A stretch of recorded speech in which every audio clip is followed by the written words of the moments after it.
Mami ni Catherine Bernardo nakakaawa matapos malaman ang nangyari sa kanya.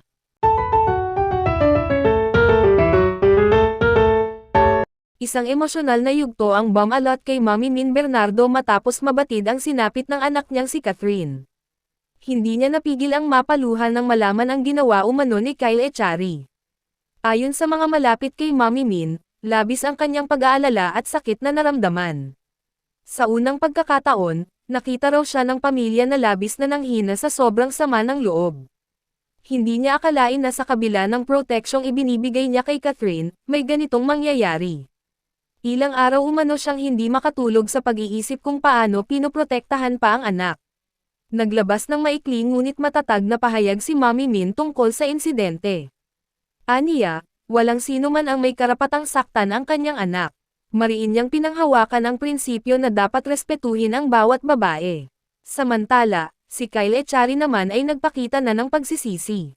Ayon sa mga ulat, lubos siyang humihingi ng tawad sa pamilya Bernardo. Sinabi ni Kyle sa kanyang malalapit na kaibigan na hindi niya intensyong makasakit. Ngunit para kay Mami Min, sapat na ang nangyari para hindi ito mabura sa kanyang alaala. Hindi man daw niya ipinamamalita ang sama ng loob, ramdam ng mga tao sa paligid niya ang bigat na kanyang dinadala. Sa isang eksklusibong panayam, inamin ni Mami Min na napakasakit para sa isang ina ang makitang nasasaktan ang anak. Kung maaari lang, ako na ang sumalo ng lahat ng sakit, umiiyak niyang pahayag. Naniniwala si Mami Min na hindi madaling makalimutan ang ginawa ni Kyle. Aniya, hindi sapat ang paghingi ng tawad para maibalik ang dignidad na nasaktan. Sa kabila ng sakit, pinili ni Mami Min na maging matatag para kay Catherine. Patuloy siyang nagbibigay ng lakas ng loob sa kanyang anak na labis na naapektuhan. Tinutulungan niya si Catherine na muling buuin ang tiwala sa sarili. Pinayuhan niya si Catherine na huwag sisihin ang sarili sa anumang nangyari. Isang mahigpit na yakap daw ang ibinigay ni Mami Min sa anak sa gitna ng pag-iyak nito. Samantala, maraming netizens ang nagpahayag ng simpatsya kay Mami Min. Marami ang humanga sa tapang niyang ipagtanggol ang anak sa kabila ng sakit. Ilan sa mga kaibigan ni Mami Min sa industriya ang nagpaabot din ng suporta. Hindi rin nakaligtas si Kyle Echari sa pambabatikos ng publiko. Marami ang nananawagan na panagutan niya ang ginawa niya. Ayon sa ilang ulat, patuloy na nakikipag-ugnayan si Kyle sa kampo ni Catherine para personal na humingi ng tawad.